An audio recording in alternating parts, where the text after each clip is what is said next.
Video माध्यम रे आमे जानि परिबा जे कम्युनिटी सपोर्ट स्टाफ जे कि ग्राम पंचायत स्तरीय संघ रे कार्य करूछंती जो माने हेले सीआरपीसीएम एमबीके बैंक मित्र कृषि मित्र प्राणी मित्र एवं एलएसपी सेही मानको पई एटा जरूरी सूचना तांको पई एक गाइडलाइन रहिछि निर्वाचन संबंधी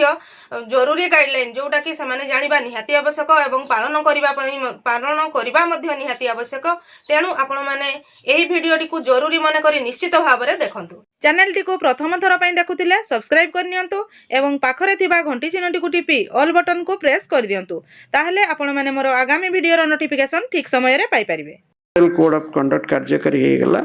मॉडल कोड ऑफ कंडक्ट एटा समस्त पई एप्लीकेबल केंद्र सरकार पे एप्लीकेबल राज्य सरकार पे एप्लीकेबल पॉलिटिकल पार्टी मानक पे एप्लीकेबल इवन सरकारी कर्मचारी मानक मध्य पे एप्लीकेबल गोटे कथा होची जो माने इलेक्शन सहित संपृक्त समस्त सरकारी अधिकारी से माने आजिका दिन ठू they are deemed to be under deputation to the election commission of India. आपण माने जानती जे खाली जे एथिरे रिटर्निंग ऑफिसर बा सीईओ नुहंती चीफ सेक्रेटरी एथिरे अंतर्भुक्त अछंती डीजीपी एथिरे अंतर्भुक्त अछंती इवन लोअर लेवल रे हमर जो माने सेक्टर ऑफिसर अछंती से माने मध्य एथिरे अंतर्भुक्त अछंती तेणु एमसीसी कड़ाकड़ी अनुपालन करने आम कही चीफ सेक्रेटरी की अनुरोध करिछि जे सबु डिपार्टमेंट रो सेक्रेटरी मानक से दायित्व देवे जे तांको अधीन रे जो कर्मचारी माने काम करुचंती से माने एब्सोल्यूट न्यूट्रलिटी मेंटेन करिवे जे केवल सरकारी कर्मचारी माने मेंटेन करिवे ता नुए जो माने कॉन्ट्रैक्चुअल वर्कर अछंती जो माने पारा वर्कर अछंती अंगनवाड़ी वर्कर हुंतु आशा वर्कर हुंतु बा आपणकर मास्टर बुक कीपर हुंतु प्राणी मित्र हुंतु गो मित्र हुंतु वो भल कथा कि आपण मते क्वेश्चनटा पचारले से माने मध्य कोनोसी राजनैतिक दल पई बा कैंडिडेट पई कार्य करि परिबे नाही कारण से माने सरकारी पैसा रही तांकर ऑनरेरियम पाउचंती तेणु से मानकु मध्य आम तांको ऊपर मध्य तीक्ष्ण नजर रखा जाउछि। निर्वाचन संबंधी गाइडलाइन एवं कोड ऑफ कंडक्ट रे सरकारी कर्मचारी एवं कम्युनिटी सपोर्ट स्टाफ मानक पई कोन रहिछि ताहा हमें एबे देखिबा। 16 मार्च 2024 तारीख दिन 2024 साधारण निर्वाचन निमंते तारीख घोषणा तथा आचरण विधि बा कोड ऑफ कंडक्ट जारी करा जायछि। एही कोड ऑफ कंडक्ट अनुसार एही शर्तावली गुड़िक बाध्यतामूलक भाव में मानिबाकू पड़िबो नचेत आचरण विधि अनुसार कठोर कार्यानुष्ठान ग्रहण करा जिवो। Code of conduct guideline of the election commission of India कोन रहिछि आसंतु देखिबा।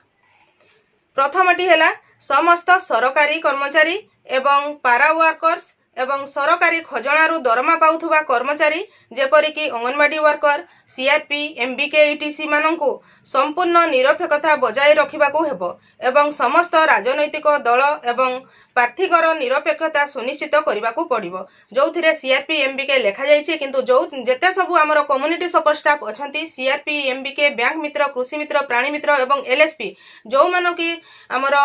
सरकारी खजनारू दरमा पाउछंती से माने एही नियम गुडी को मानिबा बाध्यतामूलक।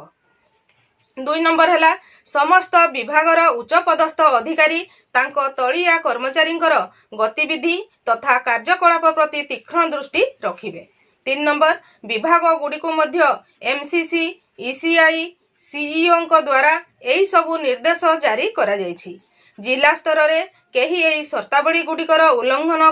करुथिबार कंप्लेन आसिले ताहा तुरंत संपृक्त विभाग गुडी को जणाई दिया जिवो। एटा होची 4 नंबर पॉइंट। 5 नंबर पॉइंट हैला नियम उल्लंघनर कंप्लेन आसीबा मात्रे संपृक्त कर्मचारी को तुरंत अन्यत्र ट्रांसफर करा जिवो एवं जॉब रु रिलीफ नै नूतन जगार जॉइनिंग करबाकू पड़िबो। एहा अत्यंत जरूरी भावे धरा जिवो। एई सब